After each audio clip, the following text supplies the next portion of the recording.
29 अगस्त 2024, समय सुबह लगभग 11 बजे और जगह उत्तर प्रदेश के अयोध्या में गोसाईगंज पुलिस थाना। हर दिन की तरह आम हलचल के बीच पुलिस के अधिकारी अपने काम में लगे थे। तभी बदहवास हालत में एक उम्रदराज महिला थाने में दाखिल होती है।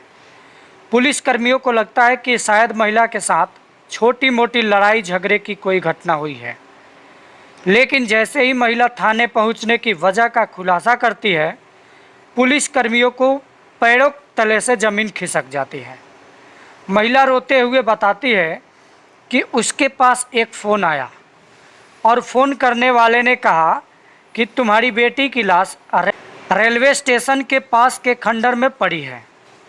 महिला की बातें सुनकर थाने में हड़कंप मच जाता है और तुरंत पुलिस की एक टीम महिला की बताई गई जगह पर पहुंचती है।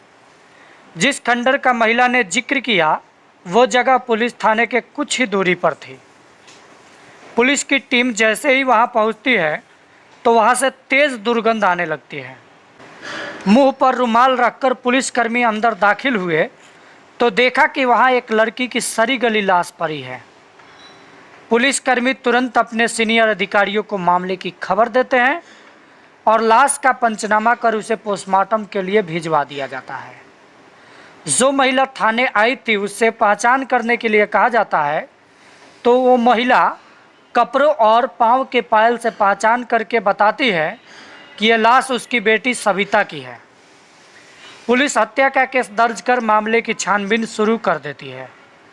पोस्टमार्टम रिपोर्ट से पता चलता है कि सविता का कत्ल गला घोंटकर किया गया था। कातिल ने सविता का कत्ल करने के बाद मौके पर कोई सबूत नहीं छोड़ा था।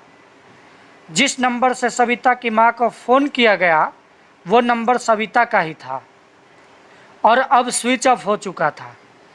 ऐसे में पुलिस आसपास के सीसीटीवी खंगालती है, लेकिन उसमें कोई सुराग नज़र नहीं आता है। अब सविता के नंबर की कॉल डिटेल्स खंगाली जाती है तो उसमें वो नंबर मिलता है जिस पर मोबाइल बंद होने से पहले आखिरी बार बात की गई थी।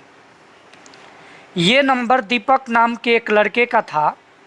पुलिस उस नंबर पर फ़ोन मिलाती है और उससे सविता के बारे में पूछती है तो दीपक बताता है कि वो सविता नाम की किसी लड़की को नहीं जानता है।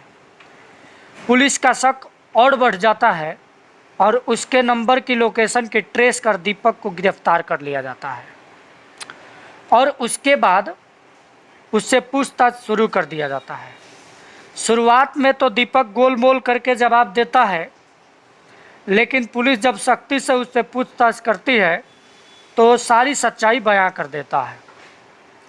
दीपक ने पुलिस को बताया कि सविता से उसकी मुलाकात करीब 3 साल पहले हुई थी। दोनों ने एक दूसरे को पसंद कर लिया और इसके बाद बातचीत का सिलसिला शुरू हो गया। दोनों एक दूसरे से फ़ोन पर बातें करने लगे। दीपक ने बताया कि वो जब भी सविता को मिलने के लिए बुलाता था उसके साथ शारीरिक संबंध बनाता था। यह दौर लगातार चलता ही रहा था। इसी बीच दीपक की शादी के लिए एक नया रिश्ता आ जाता है। जिस्म का प्यासा दीपक शादी के लिए राजी हो जाता है और कुछ दिन बाद उसका शादी हो जाता है, लेकिन ये बात दीपक सविता से छिपाए रखता है। एक दिन सविता कहीं जा रही थी, तभी उसकी मुलाकात दीपक के दोस्त से होती है।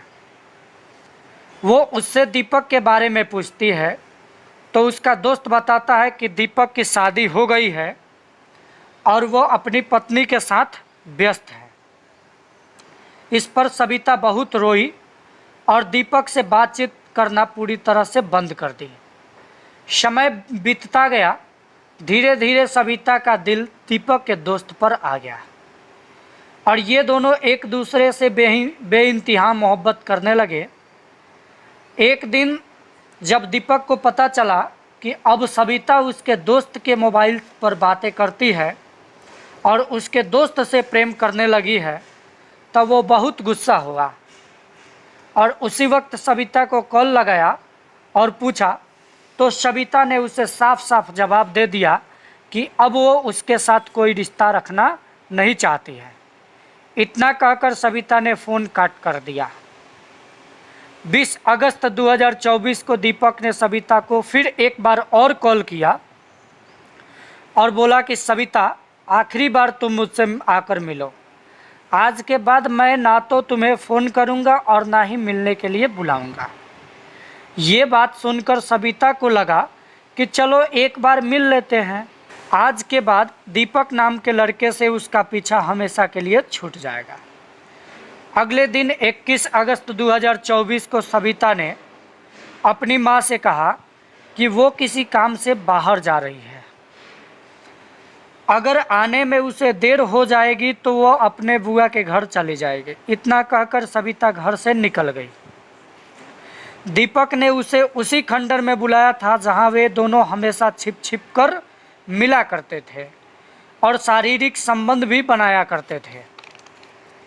जब वे दोनों उस खंडर में पहुंचते हैं तो कुछ देर तक आपस में बहसबाजी करते हैं। उसके बाद दीपक सविता से संबंध बनाने के लिए ज़बरदस्ती करने लगा, लेकिन जब उसने इनकार कर दिया तो दीपक ने कहा कि जब तुम मेरी नहीं होगी तो मैं किसी और को भी नहीं होने दूंगा। इतना कहकर दीपक ने उसका गला घोंटकर मार डाला। सविता का कत्ल करने के बाद दीपक उसका फ़ोन अपने साथ ले गया और कई दिनों तक चेक करता रहा कि उसके मोबाइल पर किस किस का फ़ोन आता है। इधर सविता के परिजनों को जब 2 दिनों तक उसकी कोई खबर नहीं मिली तो उन्होंने उसे तलाशना शुरू किया। 29 अगस्त 2024 को दीपक ने सविता के नंबर से ही उसकी मां को कॉल किया और बताया कि उसकी बेटी की लाश खंडर में पड़ी है। दीपक ने बताया कि फ़ोन करने से पहले वो खुद भी सविता की लाश देखने के लिए खंडर में गया था। पुलिस ने दीपक के पास से 2 मोबाइल बरामद किया और उसे सविता की हत्या के जुर्म में जेल भेज दिया। दोस्तों, इस घटनाक्रम को सुनाने का उद्देश्य किसी को आहत पहुंचाना या किसी को परेशान करना नहीं है, बल्कि जागरूक करना है। दोस्तों, आपके परिवार में आपके बच्चे कब कहाँ जा रहे हैं, इसका ख्याल आप लोगों को रखना होगा। अगर नहीं रखते हैं तो कोई अनहोनी हो सकती है, इसलिए आप लोग अपने बच्चों पर विशेष ध्यान दें। तो दोस्तों, ये रहा आज का कहानी। आप लोगों को कैसा लगा कमेंट बॉक्स में ज़रूर बताइएगा और चैनल पर पहली बार आए हैं तो आप लोग चैनल को सब्सक्राइब कर दीजिएगा और कहाँ से आप लोग वीडियो को देख रहे हैं ये भी कमेंट में ज़रूर लिख दीजिएगा, जिससे कि अगले वीडियो में आप लोगों का नाम लिया जा सके। तो मिलते हैं फिर अगले एपिसोड में, तब तक के लिए आप लोग स्वस्थ रहिए और सुरक्षित रहिए।